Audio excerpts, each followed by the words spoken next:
Thanks, Professor Ashhab, for inviting me to share this webinar. It's too difficult to speak after Professor Abdel-aal and Professor Ahmed Sheikh because they were so intelligent enough to take our subject into something which is not taken before. Dr. Ahmed Sheikh look to the other side of the problem, and also Dr. Abdel-Salam discuss some technical points. So I think it is too difficult for me to talk about any technical points, but I'm going to share with you some thoughts which always not taking its luck in studies. I talk about the dynamization of the locked plate in distal femoral fractures. And by this term, I mean that when you use locked plate in distal femoral fractures, which became very common since 2040 and 2050, becomes the most common tool for fixing the distal femoral fractures. But nothing is mentioned about how to dynamize the locked plate, or does the locked plate is self-dynamized. So I'm going to pass quickly about the introduction of the distal femoral fractures and distal femoral locked plates, and some points about the background of the locked plates and its biomechanics shortly, and the role of locked plates in distal femoral fractures. Then strategies and methods used to how to dynamize this locked plate, which I think a lot of knowledge is still secret about this plate.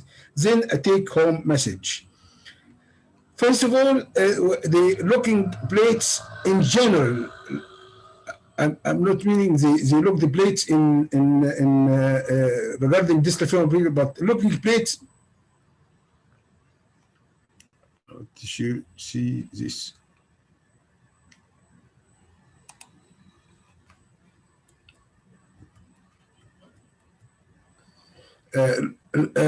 Looking the plate as a fixed angle device supporting the biological bridge. I mean that you can use the conventional plate as a biological bridge plate.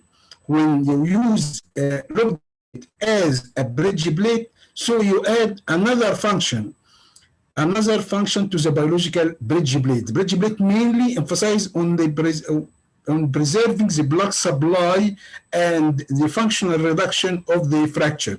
So when I add the locked plate, I add another function for the bridge plate. The bridge plate aiming for preserving the blood supply of the fracture, and at the same time aiming to relative stability, and so healing of the fracture with callus. And this is in controversy to the plates, to the dynamic plates, which aim to anatomic reduction and interfragmental compression.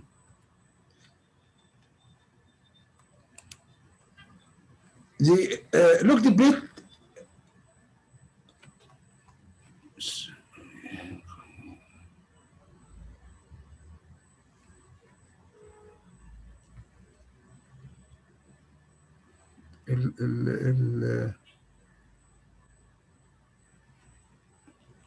Any problem دكتور محمد؟ في جزء من الشاشه بتاع متغطي بالشاشه، السلايدز جزء منها متغطي بالشاشه. نوقف ستوب شير كده ونبدا تاني. ستوب شير كده. ايوه ابدا تاني. تمام ابدا حضرتك تاني كده يا فندم. مش عارف يعني.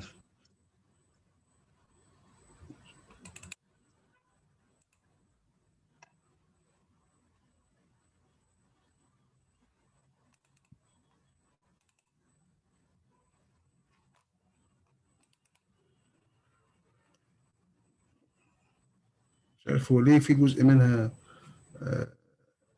هي باينه عندنا كويس يا فندم. ما عارف، بس هنا في جزء كبير قوي من السلايد متغطي عليه. طب نجيب السلايد اللي بعدها واللي قبلها كده يا فندم، ولا هي ولا باوربوينت هنج؟ لا، هو بس ماشي، هو الجزء الفوقاني ده يعني هو سطرين كده رايحين منها. المهم فبنقول ان اللوكد بليت by itself is a stiff plate, meaning it converts the fracture into a stiff construct. However,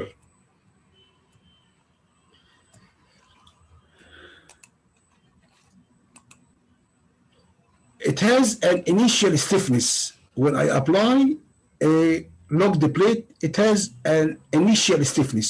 This stiffness is more or less similar to the stiffness of the conventional plate. The conventional plate was described designed to give the maximum stiffness to allow for primary bone healing. And this phenomena was not concerned when the locked plate was evolved. This initial stiffness of the locked plate construct retained for a very long period, longer than that of the conventional plate. And at the same time, the conventional plate is already designed to do a stiff construct. However, the stiffness of the locked plate may persist for a longer duration than the conventional plate, and the conventional plate, its stiffness gradually losing due to what's called the stress shielding effect of the plate. There are several strategies designed after designing the locked plate. Many articles talk about how to dynamize and lessen the hard stiffness of the plate, of the locked plates. Of this method, to use more flexible plates of titanium, so the construct become less stiff. And the second thing is to increase what's called the plate span. And plate span mean the bridging the zone of the fracture by a segment of the plate empty of screws, meaning screw holes empty. And a lot of studies talk about the non-union in lateral locked used, and as this systematic review in 2019 talking about the non-union rate in distal femoral fracture using the lateral locked plates. And from the conclusion, I see the study is, sorry.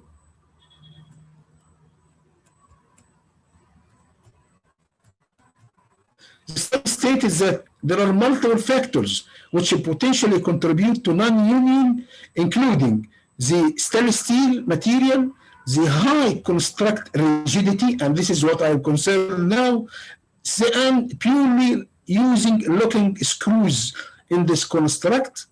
And all these factors reflect that overlay rigid plating constructs can contribute to non-union as a very important factor to convert this construct into a very stiff construct.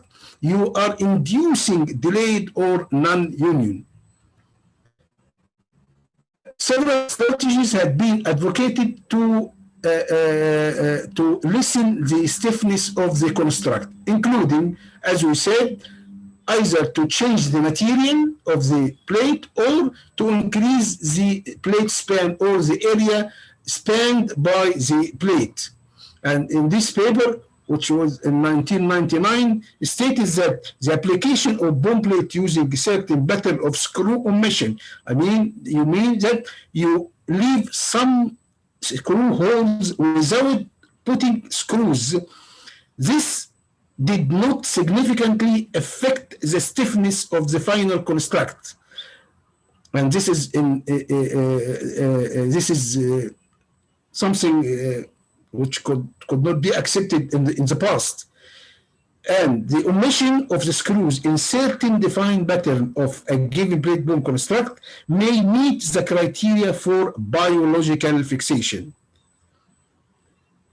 Also, the article stated that there is no apparent deleterious effect on the structural stiffness following the omission of 40% of the total screws from the blade bone construct. I mean that if you remove up to 40% of the screws from the plate, nothing will occur and the stiffness will not be markedly affected. So when I use a plating of the distal femur, there is a considerable race between the fixation, the osteogenesis, the fracture healing, and fixation failure. A race between these, which of which will be the first. A lot of researches have been published about the axial dynamization of the plate, of the locking plate, will improve the speed and the strength of fracture healing by stimulating secondary bone healing via callus formation. These are the articles starting from 1985. This issue concerned long time ago, since 80s, and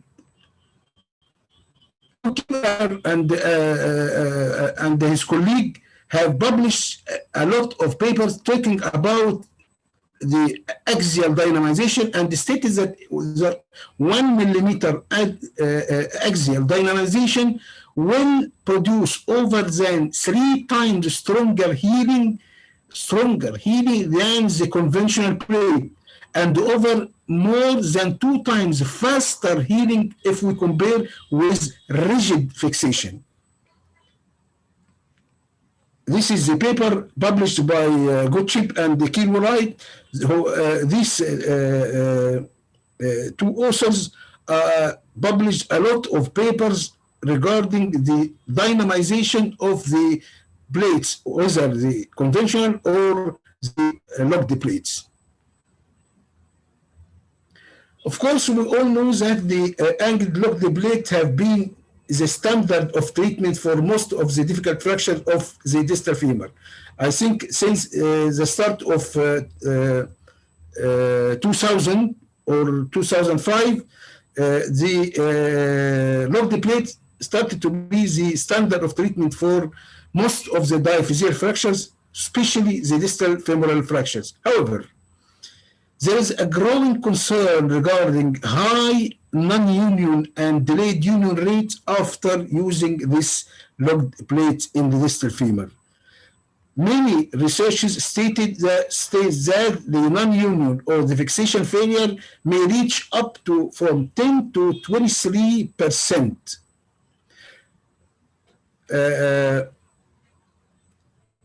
This study is very important study, 2017, and it is a biomechanical study.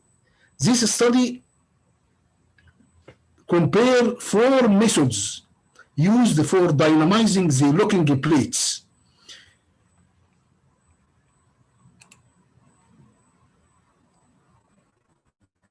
Stated that decreasing the stiffness of locking plate can promote the natural fracture healing. And they compared 4 different methods of dynamizing the plate. These 4 methods are, they compare the 4 methods with the control group of patient in using locked plate with locking screws. Compare this group with 3 other groups. When one of them they use locked plate but with non-locking screws, and locked plate bypassing a long segment of fracture without screws, and the third group are locked plate with what's called far cortical locking screw. The fourth group were locking screws or locking plates using a special plate called active locking plates. They reach a conclusion that replacing the locked screws with non-locked screws does not significantly decrease the construct stiffness. It does not affect the stiffness if you replace the locking screws with non-locking screws. And also, it does not enhance interfragmentary motion. Neither increase interfragmentary motion, nor it will decrease the construct stiffness. Also, a longer blade bridge spanning the area of fracture, this will increase the shear movement and will not increase the axial motion. And the use of far cortical locking screws instead of the conventional locking screws or using the active locked plates, both of them, these two techniques, the far cortical screws and the active locking plates, deliver axial dynamization and without introducing any shear movements. They concluded that these two techniques, using far cortical locking screws and the use of active locked plates, are only the two mechanisms by which we can increase the dynamization of the fracture and can faster the healing.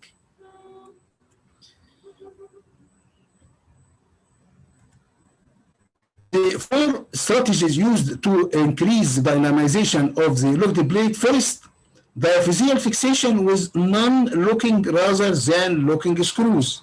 This is the first strategy. Secondly, to increase the length of the bridging span of the fracture zone by no screws. Thirdly, dynamization with what is called far cortical locking screws. These are special screws which hold and purchase the far cortex while the near cortex is not purchased. The threads are connected to the far cortex. That's why it is called far cortical locking screws. The first technique is by use what is called active plate. The active plates are locked plates but have elastic suspended locking mechanism. The holes containing inside it a special plastic slip which allow locking of the screw in the hole and at the same time give some elasticity to the hole, and by side it gives some elasticity to the whole construct. These four dynamization strategies, as we mentioned, will lead to different amount of construct stiffness, meaning some of these strategies will maintain the construct stiffness and the other will lessen the construct stiffness. Second thing, it will affect the interfragmentary motion. Thirdly, different types of interfragmentary motion. What about if we use the plate and we put locking screws in all the holes? What will occur is asymmetric interfragmentary motion that is deficient for callus formation. If you put locking screws in all the holes of the plate, so there is an asymmetric interfragmentary motion, and this will increase the stiffness of the plate, and consequently the callus formation will be deficient. It gives about 0.1 millimeter motion, very low motion at the near cortex, and this motion remained below 0.2 millimeter motion, which is required for callus formation. So maintaining this very, very micro motion will not initiate the the callus formation. That's why we call the locked plate is a stiff plate, and it keep the construct as stiff as we couldn't believe. Also, the far cortex motion would be greater. The motion at the far cortex will be greater than the motion at the near cortex. This is secondary to the blade bending, and this will cause the callus formation to be done at the near cortex rather than the far cortex. So callus will be asymmetric. So the more the stiff the plate, the more the asymmetry of the callus formation. What about if you use non-locked plates? There is no significant effect on the construct stiffness or the interfragmentary motion. Compressing the plate to bone will prevent any motion at the plate-bone interface. And this is a prerequisite to produce symmetric interfragmentary motion. Also, stiffness of the construct will gradually decay, as we mentioned in the previous few slides.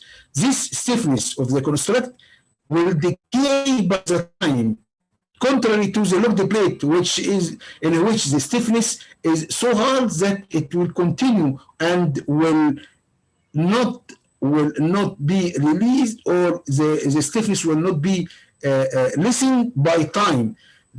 That of the conventional plate will, by decay, by the process of stress shielding effect, it will decay by time. The stiffness of the construct will gradually decay as a result of dynamic loading and increased flexure motion, resulting in uncontrolled motion and a robust callus formation when exposed to early motion relatively to delayed motion, as we mentioned before. What about the bridging? As we said, that omitting two holes opposite the fracture will make the construct almost twice as possible flexible, but also 42% less strong if you omit just two holes. So if you omit just two holes, the construct will be less stiff by 42%. However, the greater flexibility of longer bridge plate space increase in motion primarily at the far cortex, whereas the near cortex motion remains deficient. There is no motion at the near cortex, while the far cortex, the motion is increased. So longer bridge span induced up to 3 times more shear motion than axial motion. And the shear motion, as we all know, is not required for fixing the fractures. Here we will see the third method of, or the third strategy of dynamizing the locked plate in distal fracture by using what's called the far cortical locking screws.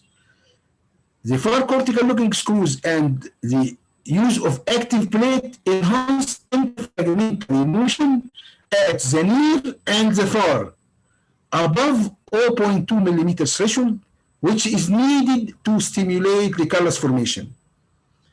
The dynamization that was dominant by axial motion, not by shear motion. These two mechanisms, far cortical locking screws and the active plates, will produce axial motion and will not produce any shear motion. This allows a screw to be placed close to the fracture site without affecting the stiffness, and therefore limit the amount of shear motion possible. I mean that if you put far cortical locking screws near to the fracture, there is no effect on the shear movement, or the shear motion will not increase the shear motion, and will increase the interfragmentary motion. The technical message as we collectively, the distal femoral locked plate is the standard of treatment as we all know, and still the full stiffness of the construct of the plate of the distal femoral fracture with locked plate, this may cause delayed union or non-union. The instance of delayed union or non-union using locked plate construct and using the whole construct with locked screws will lead to the development of fully stiff construct, and this may predispose to delayed union or non-union. There are, as we mentioned, there are variable techniques which could be utilized to mitigate the construct less stiff. The most important thing is the use of far cortical locking screws or the active locked plate. These are the most efficient way to dynamize distal femoral locked plates. Thank you very much. Thank you so much, Professor Mohamed Abdel-aal, for this very nice and elegant talk. Dr. Ahmed Sheikh is a moderator with you, sir. Dr. Ahmed? حضرتك فندم. شكرا محمد على for this wonderful talk. It's really a very interesting talk and not, as you said, not heavily discussed or researched in the literature. Yes, yes, sir. The most important thing that you highlighted that it's you don't fill all the screw holes. Yes. So bigger screw, don't every screw you put, it's alter the strain level, yes, affect the chances of the union. So it's that's why it's the locked plate. It's a bit called the non-union generator. Yes, yes, yes. This is the actual name for the locked plates. لوكد بليت اول ما طلع كان عامل زي النت كده، يعني حاسين انه اللوكد بليت ده هيقول بابا وماما بعد سنتين، لكن اكشولي عاد يعني الاب دلوقتي بقى في حاجه اسمها الاب يوز اوف لوكد بليت. الشركات حضرتك زي ما حضرتك عارف والدكتور محمد بيه عارف عايزه تبيع لانه اغلى والتيتانيوم اغلى واغلى. لا ده برغم انه اول ما طلع قالوا انه لا في الصغيرين البون اوف جود كواليتي ما تستخدمش اللوكد، مش محتاج له. فحضرتك دلوقتي بقى في اب يوز استخدام اللوكد بليت صغير كبير اطفال، لدرجه ان دلوقتي بقى يستبدلوا بقى البليس بتاعت البيدياتريك باللوكد. فطبعا ما حدش يعني اخر حاجه اتكلمت على الدايناميزيشن وعلى الديفرنت ميثودز اوف داينامايزنج اللوكينج بليتس كانت 2017. وعلى استحياء البيولوجيكال البايوميكانيكال ستادي اللي انا اللي عاملها دي، عارف حضرتك على ما جبتها يعني عامله زي ما تكون يعني بيبر منشوره بالعافيه، يعني انت بتفضحنا ولا ايه يا جدع؟ ومعموله على السيروجيتس اللي هو العظم الصناعي، يعني ما اتعملتش كمان على هيومن ستادي برضو علشان مساله ماركتنج اولا واخيرا. يعني في سؤال من الزملاء regarding بقى النمبر اوف سكروز. ايوه انا كنت متوقع السؤال ده، دايما اساله السؤال ده. how many screws؟ اتفضل بيه. how many looking screws in the proximal and the distal segments of the fracture؟ هو لحد يعني في بدايه في الستارت بتاعت الايرا بتاعت اللوكينج سكروز كانوا عاملين حاجه اسمها السكرو دنسيتي، ان هو الريليشن بين ذا فراكشر بلين او طول الفراكشر وما بين الطول بتاع البليت. وكان بيقول لك انه دي النسبه دي 2:3، ومره ثانيه قال لك 4:1. انما لما الواحد قرا بقى في البايوميكانكس بتاع ده دي كلمه سكرو دنسيتي دي something as ghost، اخترعوه بتوع الشركات. هو اللي مطلوب كله انه ان لو انت عايز تعمل اكزيال او انت عايز تعمل بيولوجيكال فيكسيشن، اللوكد بليت هيساعدك في البيولوجيكال فيكسيشن. how many screws you should put the screws اللي تخلي لك الاكزيال الدايناميزيشن يبقى اكزيال ويقلل الشير موشن. قد ايه بقى؟ ده بيعتمد على الفراكشر شكله ايه والبلين بتاعه في ايه قد ايه وطوله قد ايه. لكن ما فيش حاجه اسمها انك حط 2 او 3 وسيب نمره 7 وارقام محطوطه كده، يعني كلام ملوش اي evidence based يعني. One question from one of our colleagues: the FCLs, yes. where it look the far cortex, yes, not the plate. yes. So لا مش كده. هو فار كورتكس لوكد سكرو ده بيبقى فيه 2 ثريدز، ثريد في الهيد وثريد في الفار كورتكس، فهو بيمسك في الفار كورتكس وبيمسك في البليت، لانه هو لوكينج سكروز، بس هو لاكينج للثريدز في النير كورتكس بالظبط كده. I think we are done with questions. Maybe one last question: do you start with conventional or looking screws?